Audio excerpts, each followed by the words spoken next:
Hey, here are 5 stupid things I've noticed about the American Civil War. James Buchanan. He somehow managed to make bleeding Kansas even worse. He did almost nothing to stop secession, even though he thought it illegal. And he justified his general uselessness by claiming he was just following the law. A law which he was more than happy to circumvent using bribes and patronage when it suited him. For these reasons and many others, Buchanan is often considered to be the very worst president the United States has ever had. And the best part is, he was from Mercersburg, Pennsylvania, like 10 minutes from where I grew up. Oh yeah, they've got his birthplace turned into a state park, and the family home where he lived has been renovated and used as a hotel and a pub and restaurant, the whole deal.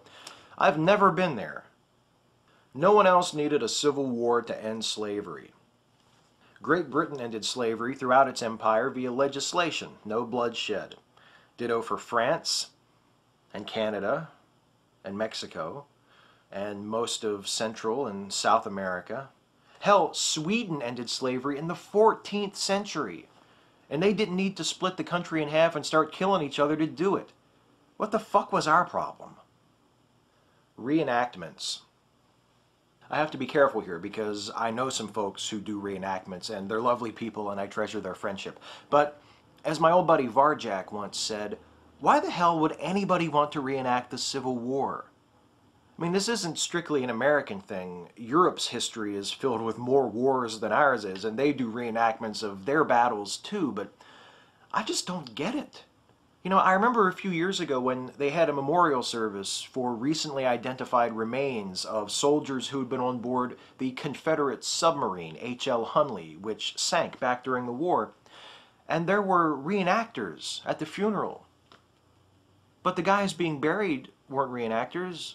They were real. And they really died, fighting a real war. Why would you want to pay your respects to them by pretending to be what they actually were? Go to the funeral as yourself. Leave your Johnny Reb costume at home. The Lincoln Assassination. This is the only part of American history that I feel like I would go back and actually try to change if somebody ever invents a time machine. Of all the terrible things that happened as a result of the American Civil War, the Lincoln Assassination is the one that just feels wrong to me. Like it shouldn't have happened. The war was over. Lincoln had won. And more than that, he had matured as a person. He'd gone from the guy who said that he would preserve the Union even if it meant leaving all the slaves in chains, to the guy who freed the slaves. And then along comes John Wilkes Booth with his little Derringer that was probably still bigger than his Dixie-loving dick. And it's, bang, sorry you didn't enjoy the play, Mr. Lincoln.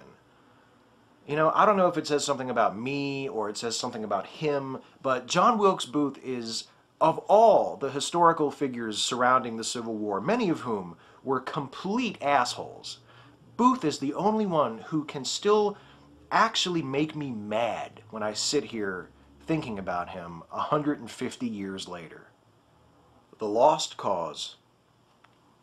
Oh, the noble and brave General Lee. Oh, the pious and cunning Stonewall Jackson. Oh, states' rights, which is what they were really fighting for, not slavery, don't you know?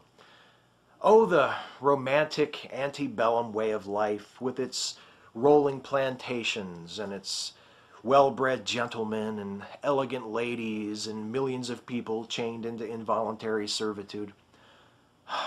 Oh, the Lost Cause. The name we give to the South's 150-year struggle to handle its shit, suck it up, and get over the fact that they're no longer allowed to own people. The hardest part is only picking 5. Catch you next time.